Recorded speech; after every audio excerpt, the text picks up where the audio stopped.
الحمد للہ رب العالمین الصلاۃ والسلام علی رسولہ الکریم اعوذ باللہ من الشیطان الرجیم بسم اللہ الرحمن الرحیم اللہ ولی الذین آمنوا یخرجہم من الظلمات الی النور والذین کفروا اولیاءہم الطاغوت یخرجونہم من النور الی الظلمات اولئک اصحاب النار هم فیہا خالدون الم تر الی الذی حاج ابراہیم فی ربہ ان آتاہ اللہ الملک اذ قال ابراہیم ربی الذی یحیی ویمیت قال انا احیی وامیت قال ابراہیم فإن اللہ یأتی بالشمس من المشرق فأت بها من المغرب فبہت الذی کفر واللہ لا یہدی القوم الظالمین صدق اللہ العظیم رب اشرح لی صدری ویسر لی امری واحلل عقدۃ من لسانی یفقہوا قولی اللہم ارنا الحق حقا وارزقنا اتباعہ وارنا الباطل باطلا وارزقنا اجتنابہ رب زدنی علما یا رب العالمین۔ سورہ بقرہ کے کچھ چیدہ مضامین ہم مطالعہ کرتے چلے جا رہے ہیں۔ پچھلی ہماری نشست کے اندر آیت الکرسی کا مطالعہ شامل تھا، جس کے اندر آیت الکرسی میں جو توحید کا بیان ہے وہ ہمارے سامنے آیا، جس میں اہم ترین بات یہ تھی کہ اللہ تعالیٰ کی وہ ذات ہے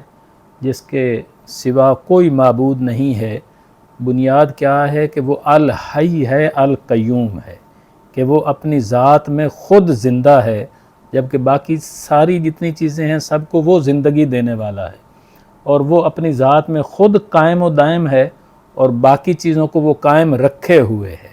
جب تک چاہے گا چیزوں کو قائم رکھے گا، جب چاہے گا ان کو مٹا دے گا، اور اس کی ایسی ذات ہے کہ جتنی بھی ہم مخلوقات کے اندر کوئی بھی کمزوریاں کوتاہیاں دیکھتے ہیں، اللہ سبحانہ و تعالیٰ کی ذات اس سے پاک ہے۔ اس کو اونگ نہیں آتی، اس کو نیند نہیں آتی، جو کچھ آسمانوں میں اور زمین میں ہے سب اسی کا ہے، اور کوئی اس کے سامنے سفارش نہیں کر سکے گا الا یہ کہ اللہ سبحانہ و تعالیٰ خود اس کی اجازت دے، اور وہ سب کچھ جانتا ہے، جو کچھ لوگوں کے آگے ہے اور جو کچھ پیچھے ہے، اور اس کا جو علم ہے اس میں سے کوئی احاطہ نہیں کر سکتا الا یہ کہ اللہ سبحانہ و تعالیٰ خود چاہے۔ اور اس کا جو سلطنت ہے، جو اس کی کرسی ہے، وہ زمین و آسمان کے اوپر قائم ہے، اس نے سب کو سنبھالیا ہے، اور ان دونوں کی حفاظت اس کو تھکاتی نہیں ہے، اور وہ بہت بلند و بالا اور عظمت والا ہے۔ یہ آیت الکرسی کا ایک مفہوم تھا جو پچھلی دفعہ ہمارے سامنے آیا۔ اس کے بعد ایک اہم آیت ہمارے سامنے آئی جو آج کے حالات کے لحاظ سے بہت دفعہ موضوع بنی رہتی ہے،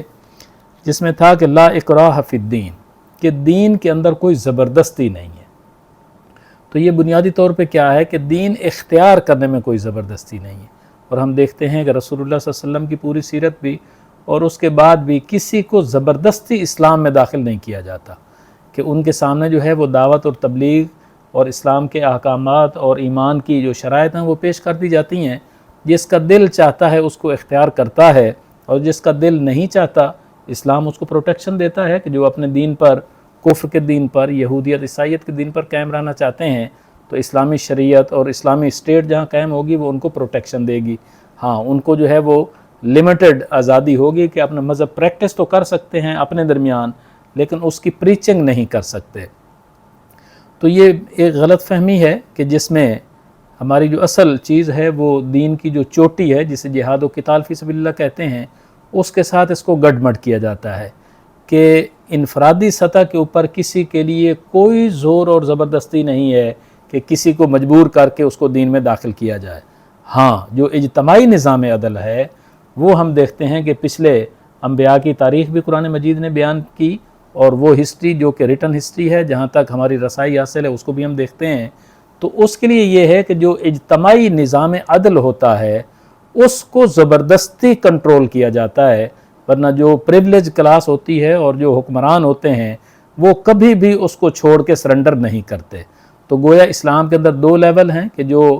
انیشل اسلام کا پیغام ہے وہ تو بہترین واعظ و نصیحت سے پہنچایا جائے گا، اور لوگوں کو مکمل آزادی حاصل ہوگی، اس میں کوئی زور زبردستی نہیں ہے، جس کا دل چاہے دین کو اختیار کرے، جس کا دل چاہے اس کو اختیار نہ کرے۔ لیکن جو لوگ دین میں داخل ہو جائیں پھر ان کے لیے قرآن مجید جو ہے وہ پابندیاں عائد کرتا ہے کہ وہ اسلام اور شریعت کی پوری پابندی کریں گے، ان کے درمیان شریعت کا قانون رائج کر دیا جائے گا، اور جو شریعت کی نفی کرے گا اس کے لیے مختلف جو جرائم ہیں ان کے لیے سزائیں بھی رکھی ہوئی ہیں۔ ہاں، لیکن جو اجتماعی نظام عدل ہے، جو حکومت کا قیام ہے، وہ زور اور زبردستی کے ذریعے سے جو ہے اس کو، جو کفر کا نظام ہے اس کو گرایا جائے گا اور شریعت اور اسلام کا نظام قائم کیا جائے گا۔ چونکہ اللہ تعالیٰ کی زمین ہے، اللہ نے سب کو پیدا کیا ہے، تو اللہ کی زمین کے اوپر اللہ کا حکم نافذ کرنے کے لیے اس نے حکم دے رکھا۔ اور جب دیکھتے ہیں رسول اللہ صلی اللہ علیہ وسلم کی پوری سیرت اسی کے اوپر محیط ہے کہ جب تک آپ صلی اللہ علیہ وسلم مکہ کے اندر رہے تو مسلسل دعوت اور تبلیغ ہے، دعوت اور تبلیغ ہے، دعوت اور تبلیغ ہے، جتنی مشکلات پڑیں سب کو برداشت کیا۔ لیکن جب اللہ تعالیٰ نے اتنی ایک قوت دے دی اور مدینہ ہجرت کر کے چلے گئے اور ایک قوت وجود میں آ گئی، تو پھر جو ہے اس کو وہ اقتدار کہ جو مکہ والوں نے کنٹرول کیا ہوا تھا اور پورے عرب کے اوپر اس کے اثرات تھے کہ کفر و شرک کا جو ایک نظام تھا اس کو توڑنے کے لیے پھر جہاد اور قتال کا راستہ آپ صلی اللہ علیہ وسلم نے اختیار کیا۔ قرآن مجید نے ہدایات دیں جو قیامت تک کے لیے قائم ہیں، اور پھر الٹیمیٹلی اس میں اللہ تعالیٰ نے ان کو فتح عطا کی، اور اس فتح کے نتیجے میں ہم نے دیکھا کہ آپ صلی اللہ علیہ وسلم کی مبارک زندگی کے اندر ہی پورے عربک پیننسولا کے اندر جو ہے وہ اسلام کا نظام قائم ہو گیا۔ تو اس لیے اس میں واضح کیا گیا کہ جو حق ہے اور جو باطل ہے اس کو بالکل واضح کر دیا گیا۔ قد تبین الرشد من الغی، کہ جو ہدایت ہے وہ گمراہی سے الگ ہو چکی، واضح ہو چکی۔ فمن یکفر بالطاغوت، تو جو نہ مانے کفر کو، یعنی جو طاغوت ہے جو حد سے تجاوز کرنے والے، مفسرین اس کی وضاحت کرتے ہیں کہ جو اللہ کے مقابلے میں اپنا جو قانون ہے یا اپنا حکم نافذ کرنے کی کوشش کرے یا بالفعل کرے وہ طاغوت ہے۔ سب سے بڑا طاغوت جو ہے وہ تو شیطان ہے کہ جو مسلسل اسی کوشش میں ہے کہ اللہ کے مقابلے میں لوگ اس کی اطاعت کرنے لگ جائیں، اور پھر بالفعل کوئی حکمران بھی ہو سکتا ہے، کوئی پارلیمنٹ بھی ہو سکتی ہے، کوئی بڑا سردار بھی ہو سکتا ہے، جس کی آگے پھر مثالیں بھی آ رہی ہیں۔ تو فرمایا گیا کہ جو کفر کا، طاغوت کا انکار کرے اور اللہ پر ایمان لائے، اس نے تو ایک مضبوط کنڈے کو تھام لیا اور پھر وہ کہیں ٹوٹنے والا نہیں ہے، اور اللہ تعالیٰ سب کچھ سننے والا، جاننے والا ہے۔ اور اسی طرح اللہ ولی الذین آمنوا یخرجہم من الظلمات الی النور، اور اللہ مددگار ہے، ولی ہے، دوست ہے ان لوگوں کا جو ایمان لے آئے تو ان کو وہ نکالتا ہے اندھیروں سے روشنی کی طرف۔ کئی سارے اندھیرے ہیں، کئی گمراہیاں ہیں، وہ تو جمع کا صیغہ قرآن مجید استعمال کرتا ہے، جبکہ نور، روشنی، صراط مستقیم، ہدایت کا راستہ وہ ایک ہی ہے۔ حالانکہ نور کی جمع عربی میں انوار ہے، لیکن قرآن مجید نے استعمال نہیں کی، چونکہ نور اور صراط مستقیم، ہدایت کا راستہ ایک ہی ہے۔ تو فرمایا جا رہا ہے کہ جس بھی گمراہی میں کوئی ہوتا ہے، اگر وہ اللہ تعالیٰ پر ایمان لے آئے، اللہ کی رسی کو مضبوطی سے تھام لے، تو اللہ تعالیٰ ان تمام گمراہیوں سے اس کو نکال کے اس روشنی پر گامزن کر دیتے ہیں۔ جبکہ اس کے مقابلے میں جو طاغوت ہیں کہ اللہ کے مقابلے میں کسی اور نے اپنا اقتدار قائم کر رکھا ہے، تو ان کی کوشش کیا ہوتی ہے؟ والذین کفروا، اور وہ لوگ جو کافر ہوئے، اولیاءہم الطاغوت، تو ان کے ساتھی تو طاغوت ہیں، وہ جو کہ خود گمراہ ہیں اور دوسروں کو گمراہ کرنا چاہتے ہیں، اور وہ جنہوں نے اللہ کے مقابلے میں اپنا نظام اور اپنا قانون نافذ کر رکھا ہے یا کرنے کی کوشش میں لگے رہتے ہیں۔ تو اگر ان کا بس چلے تو یہ کیا کرتے ہیں؟ یخرجونہم من النور الی الظلمات، تو یہ لوگوں کو روشنی سے ہٹا کے اندھیروں کی طرف دھکیلتے ہیں۔ کہ جہاں کہیں بھی آپ دیکھیں کہ اگر اسلام کی شریعت کا، خلافت کا نظام قائم ہو جائے تو ان کی ذمہ داری میں ہوتا ہے کہ مسلسل انسانوں کے اوپر محنت کی جائے کہ وہ اللہ تعالیٰ کی ہدایت کے راستے کے اوپر آگے سے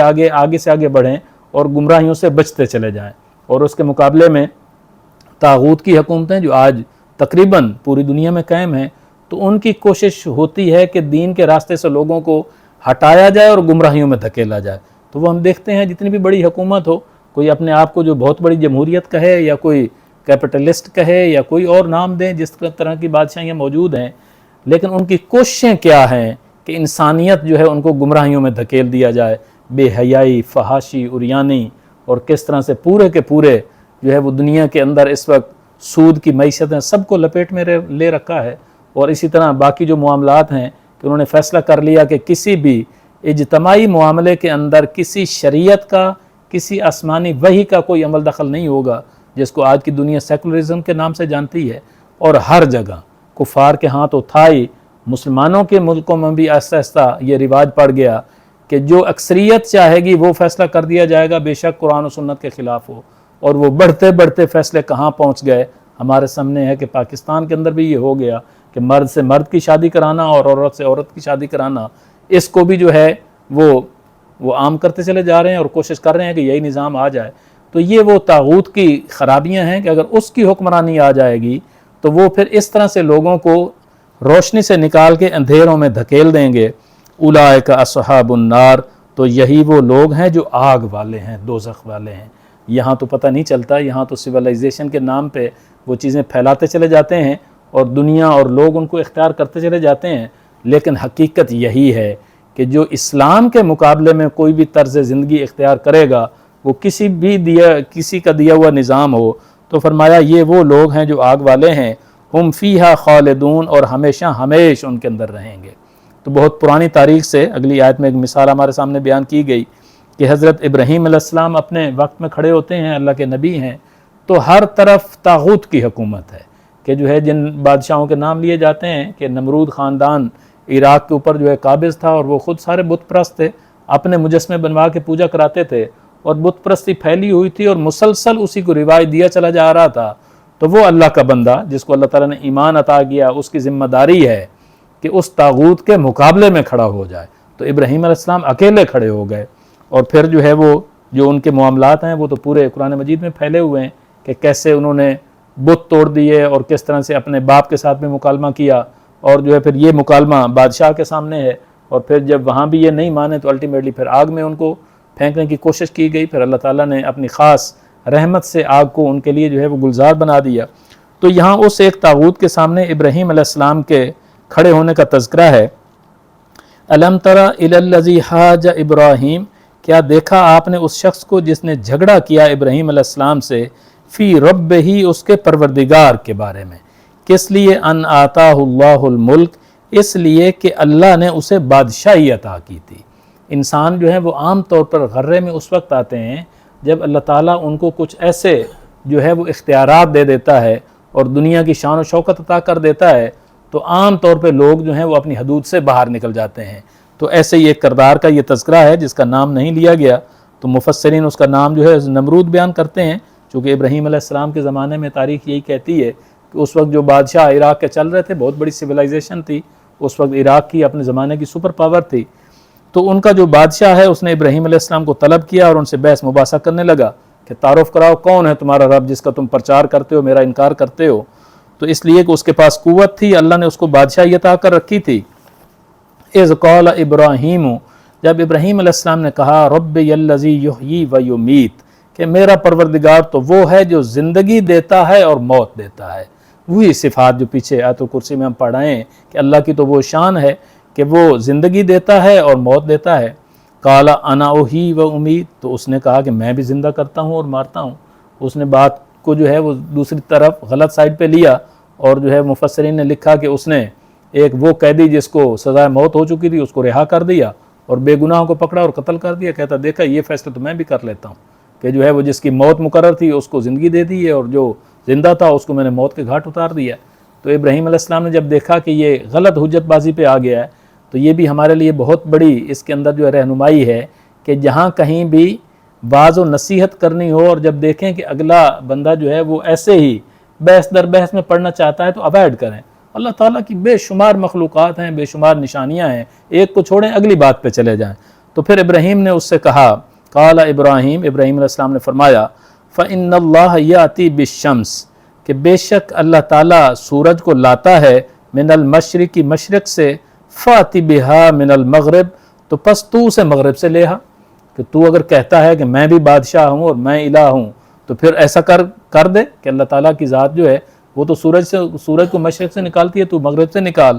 فبہت الذی کفر، تو اس سے وہ جس نے کفر کیا تھا وہ مبہوت ہو گیا، حیران ہو گیا کہ اب میں اس کا کیا جواب دوں۔ بس اتنی ہی حجت قائم کرنا یہ ایمان والوں کی ذمہ داری ہے، اس کے بعد ایمان لانا یا نہ لانا یہ اس بندے کی اگلی اپنی ذمہ داری ہے جس کے لیے وہ خود اللہ کے آگے جواب دہ ہوگا۔